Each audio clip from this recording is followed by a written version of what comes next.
Ice in face. Ang ice ang magagawa nito sa mukha mo ay reduces puffiness, improves skin's texture, smoothes inflammation, enhances product absorption, promotes a natural glow. Kaya importante na isama mo sa routine mo ang icing your face tuwing umaga ng consistent araw-araw at magiging pogi ka. Mura lang ang ice, bibili ka sa tindahan, halos lahat ng tindahan may ice tube. Mura lang, ₱5.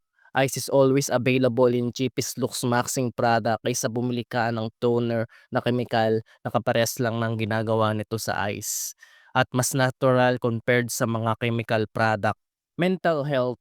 Ang pag-take care ng iyong mental health is closely related sa skin mo. Kung ikaw ay ma-anxiety, ikaw ay magkakatigyawat dahil sa stress hormones na magagawa nito na maglalabas ng madaming oil sa mukha kaya ka magkakatigyawat. Kahit pa may skincare routine ka at healthy diet, exercise at kompletong tulog, kung may anxiety ka, magkakatigyawat ka pa rin.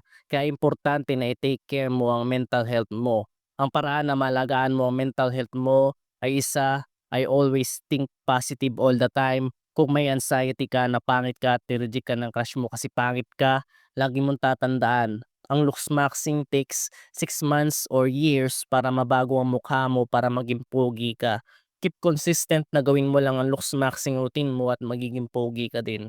Huwag kang mag-alala at magka-anxiety, magiging pogi ka rin. Huwag kang mag-iisip ng masama parati at isipin mo lahat ng nangyayari ay maging lesson sa iyo. It takes years para makamit mo ito.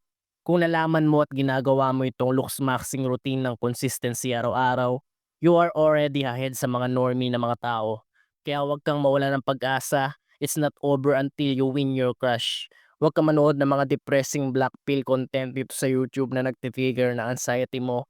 Kailangan mo din manood ng mga positive content tungkol sa salita ng Diyos para makalma ang pag-iisip mo. Panoorin mo ang video ni Brother Eli tungkol sa paghuhusga sa muka. Mas tama itong katwiran na ito na salita ng Diyos na mas totoo compared sa mga black pillar na hindi naniniwala sa Diyos dito sa YouTube.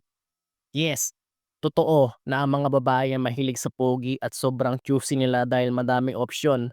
Kaya ang looks maxing while taking care of your mental health is important. Kasi maaaring maging pogi ka pero ang mental health mo, baliw ka marahil ma-turn off sa'yo mga babae.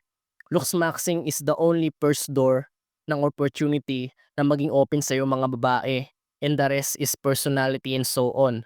Kaya importante ang first impression na gusto ka kaagad sa tingin, so looks max to your potential.